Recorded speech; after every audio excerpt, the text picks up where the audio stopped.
qui viendra un peu plus tard. Mesdames et messieurs les maires ou leurs représentants, mesdames et messieurs les élus, monsieur le maire honoraire d'Épineuil, je crois que j'en vois qu'un, messieurs les représentants des services de secours, messieurs les professeurs des écoles, monsieur Gabory est excusé, madame l'assistante sociale aussi s'est excusée, monsieur le journaliste, merci d'être venu jusqu'au bout de notre canton. Mesdames et messieurs les présidents d'associations, monsieur Patrice Delarbe est excusé.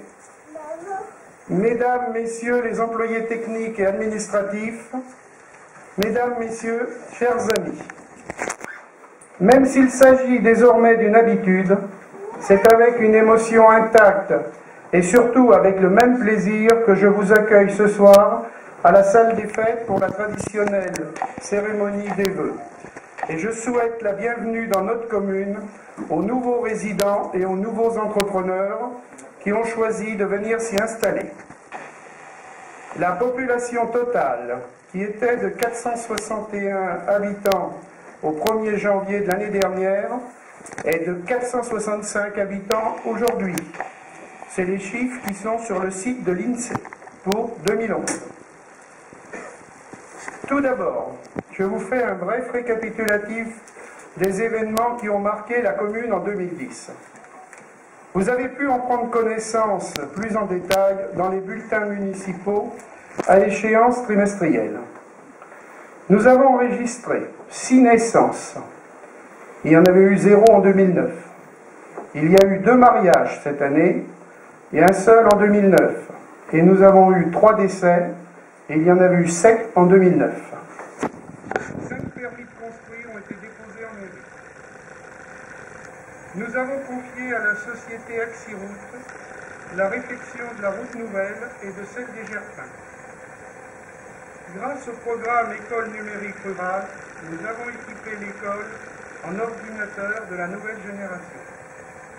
Dans cette même école, à la cantine, une porte isolante a été posée à la sortie donnant sur la cour. Et la classe de M. Gabory a été meublée en table et chaises nouvelles, plus confortables pour les petits. La salle de la cantine a été aménagée pour accueillir une garderie afin de satisfaire une demande des parents d'élèves.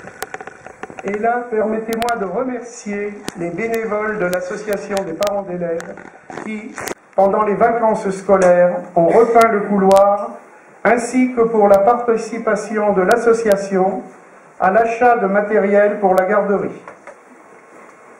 À l'église, le moteur de volet et de tintement des cloches a été remplacé.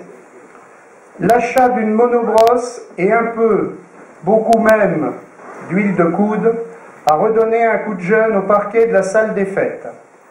Cette amélioration est très appréciée par les familles qui louent la salle pour des événements familiaux et par les associations qui s'y réunissent. Et vous pouvez voir par vous-même le résultat. Mais le plus important de nos achats, à plus d'un titre, est l'acquisition de la motte féodale. Je remercie la famille Laverdé de nous avoir consenti cette vente qui enrichit notre patrimoine culturel et touristique. Pour ceux qui ont Internet, je leur conseille de visiter l'excellent blog d'Olivier Trottignon qui s'appelle berrymédiévaloverblog.com qui apporte beaucoup d'informations sur la motte féodale d'Épineuil. À l'initiative de personnes natives de la Bouchate, la remise en état du lavoir a débuté. Mais les intempéries précoces cette année nous ont obligés à stopper ce chantier, que nous reprendrons bien sûr en 2011, dès que le temps et la disponibilité des employés le permettront. D'autres travaux de réhabilitation et d'embellissement ont été menés à bien par nos employés. Le puits des Gerpins, la charrette gracieusement offerte par Madame Mini, les escaliers du jardin de l'école Alain Fournier qui mènent à la Queune, les plantations devant les colonnes de tri, les haies à l'aire de pique-nique. Mais toutes ces actions ne sont possibles que grâce à l'implication des employés communaux, des enseignants, des bénévoles et des associations d'Épineuil, qu'ils en soient remerciés. Le conseil municipal et moi-même avons toujours à cœur d'aider dans la mesure de nos possibilités les associations locales ou de notre environnement. C'est ainsi que nous avons octroyé des subventions exceptionnelles à l'Agile, à l'association des parents d'élèves pour l'organisation de la fête de Noël de l'école, à l'association de défense des victimes de l'amiante de la région Centre et au comice agricole de Châteaumeillan. L'entrée dans une nouvelle année est toujours un moment privilégié où se dessinent et s'expriment des vœux et des projets. Malheureusement, je ne pense pas que l'année 2011 restera dans les annales de la commune comme une année de grands chantiers et de réalisations importantes. C'est plus une année de transition avec des changements dans la fiscalité locale et le début de la réforme des collectivités territoriales. Nous maintiendrons cependant les charges annuelles qui nous incombent, réaliserons tout ce qui peut se faire en régie, mettant à profit la technicité et la bonne volonté des employés communaux.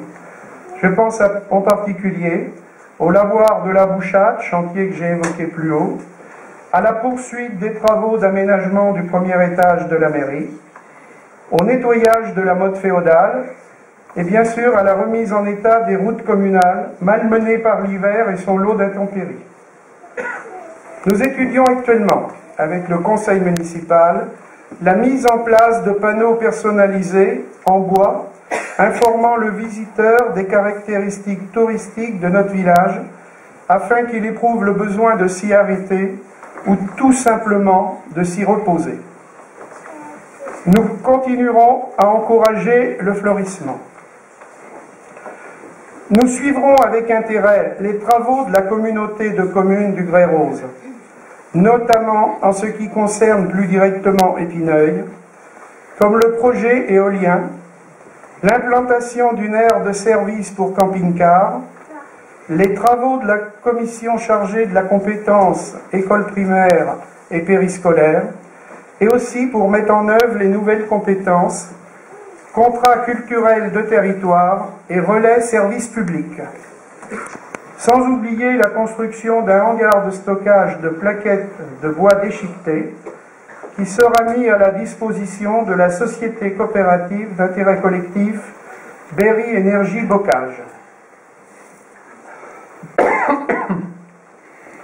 En ce qui concerne le centre de sapeurs-pompiers d'Épineuil, qui devrait être regroupé avec celui de Sauzet, nous suivons avec attention, ainsi que le conseiller général, de quelle façon ce regroupement sera réalisé.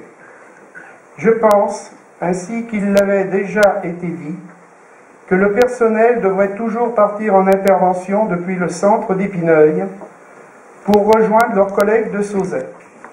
Bien sûr, moins de matériel serait basé à Épineuil. Malgré ces incertitudes, l'équipe municipale qui se joint à moi pour vous présenter ses vœux continuera d'œuvrer pour que notre village rural reste accueillant pour ceux qui y habitent, enfants, jeunes couples ou personnes plus âgées, pour ceux qui y travaillent, ainsi que pour ceux qui le visitent. Merci.